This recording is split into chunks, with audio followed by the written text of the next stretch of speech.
گیا ہے، سانس جلدی بولنے لگتا ہے، اس لیے میں ہار گئی ہوں۔ اللہ کے رسول نے فرمایا ہادی بتل کا، یہ پہلے والے کا بدلہ ہے۔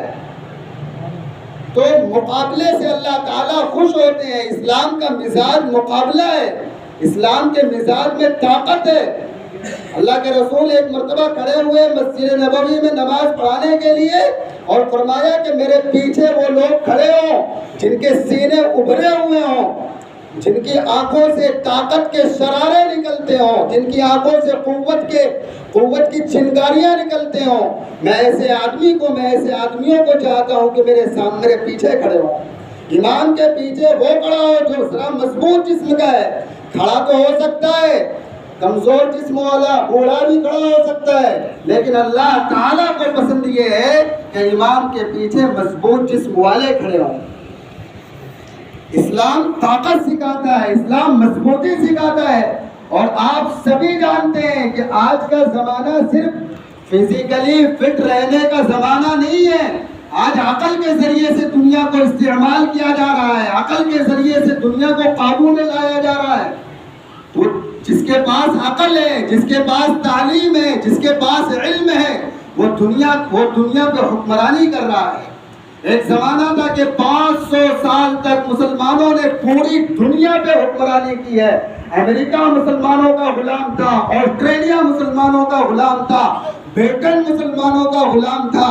کہ جب فرانس کا بادشاہ خلافت عثمانیہ میں آیا کرتا تھا ترکی کے اندر، جہاں ابھی کچھ دنوں پہلے زلزلہ آیا ہے، فرانس کا بادشاہ آیا کرتا تھا اور ترکی کے محل کے اندر داخل ہوتا تھا تو گیٹ سے سجدہ کرتا ہوا آتا تھا۔ حالانکہ اسلام میں سجدہ کرنے کی اجازت نہیں ہے۔ اسے پوچھا گیا آپ کیوں سجدہ کرتے ہیں؟ اسے پوچھا گیا آپ کیوں سجدہ کرتے ہیں؟ اس نے یہ کہا کہ یہ خلافت عثمانیہ ہے، ان کا سورج جہاں ڈوبتا ہے غروب نہیں ہوتا ہے، ان کی حکومت پوری دنیا پہ ہے، میں کروں تو کیا کروں؟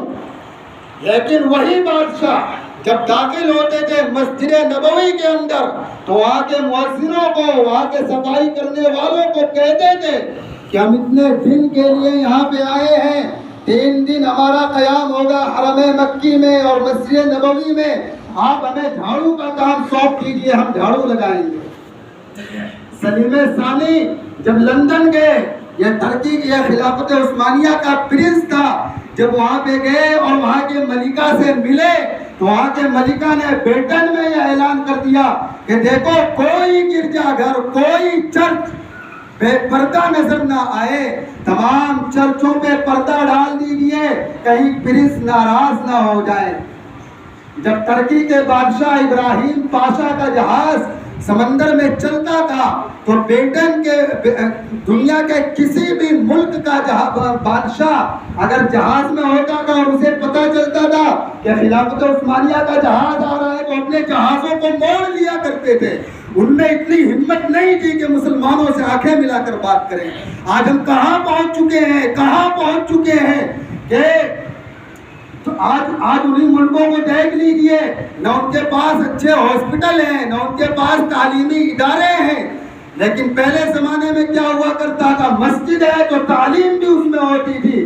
اسی مسجد سے جامعہ ازہر، جامعہ کے معنی جامع مسجد، بڑی مسجد کو جامعہ کہا جاتا ہے۔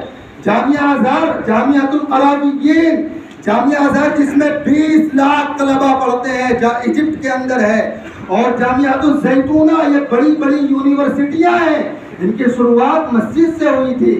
لیکن پھر عمارتیں بنتی گئی۔ انہوں نے مسجد کو صرف نماز پڑھنے کے لیے نہیں بنایا تھا، انہوں نے مسجد کو جس طرح اللہ کے رسول بنا کر گئے تھے کہ مسجد ہے وہیں پر سیاست کے فیصلے ہوتے تھے، اللہ کے نبی کیا کرتے تھے، وہیں پر مقابلہ ہوا کرتا تھا۔ عکاظ کی منڈی وہیں پر تھی جہاں پر صحابہ کرام آپس میں مقابلہ کرتے تھے، تیر چلایا کرتے تھے، نیزے چلایا کرتے تھے، سارے کے سارے کام مسجد نبوی میں ہوا کرتے تھے۔ تو ان لوگوں نے اس طرح مسجدیں بنائی ہیں، تو ہمیں اپنے آپ کو تیار کرنا ہے، تعلیمی اعتبار سے بھی تیار کرنا ہے، جسمانی اعتبار سے بھی تیار کرنا ہے۔ روایتوں میں آتا ہے کہ جب صحابہ کرام مصافحہ کیا کرتے تھے ایک دوسروں سے تو جھک کے نہیں کیا کرتے تھے، جیسے ہم لوگ جھکتے ہیں، جو جتنا بڑا جھکتا ہے اتنا ہی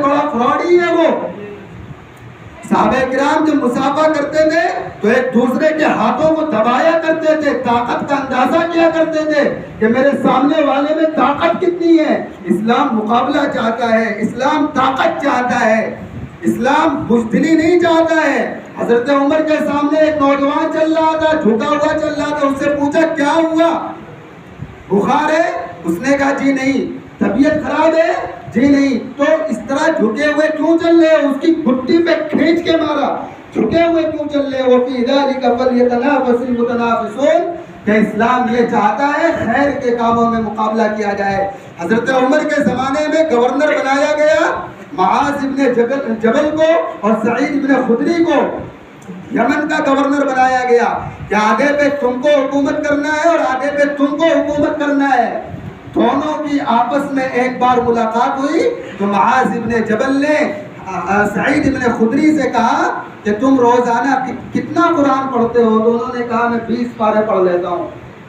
حضرت سعید خدری نے پوچھا تم کتنا پڑھتے ہو؟ انہوں نے کہا میں تو 5 پارے پڑھ پاتا ہوں، 5 سے کبھی 6 ہو جاتے ہیں۔ عام طور پر ایک پارہ پڑھنے میں 25 منٹ لگتا ہے، ذرا جلدی اسپیڈ کی جائے تو 20 منٹ، اطمینان کے ساتھ 35 سے 40 منٹ۔ تو معاذ ابن جبل نے یہ پوچھا اچھا مجھے بتاؤ تو تم 20 پارے کیسے پڑھ لیتے ہو؟ تو انہوں نے کہا کہ دیکھو میں گھوڑے کی پیٹھ پہ ہوتا ہوں، سوار ہوتا ہوں، کچھ بھی کرتا ہوں، لیکن میری زبان پہ قرآن ہوتا ہے۔ اور حضرت سعید نے پوچھا تم اتنا کم کیسے پڑھتے ہو؟ انہوں نے کہا کہ دیکھو جب میں قرآن کے پڑھنے کا ارادہ کرتا ہوں سب سے پہلے وضو کرتا ہوں، نہاتا ہوں، خوشبو لگاتا ہوں، کعبے کی طرف اپنا رخ کرتا ہوں اور اس کے بعد قرآن کریم کی تلاوت کرتا ہوں۔ اللہ تعالیٰ کہنے سننے سے زیادہ عمل کی توفیق نصیب فرمائے۔ اور قابل مبارکباد ہیں اجمل حافظ اجمل جنہوں نے قرآن کریم کو سنا ہے، حافظ مشتبہ جنہوں نے قرآن کریم کو سنایا ہے، ان کے اساتذہ جنہوں نے ان کو پڑھایا ہے، اور مسجد کی انتظامیہ جنہوں نے ان کو سننے اور سنانے کا ایسا ماحول فراہم کیا ہے۔ اللہ تعالیٰ کے سننے سے زیادہ عمل کی توفیق نصیب فرمائے۔ وآخر دعوانا ان الحمد للہ رب العالمین۔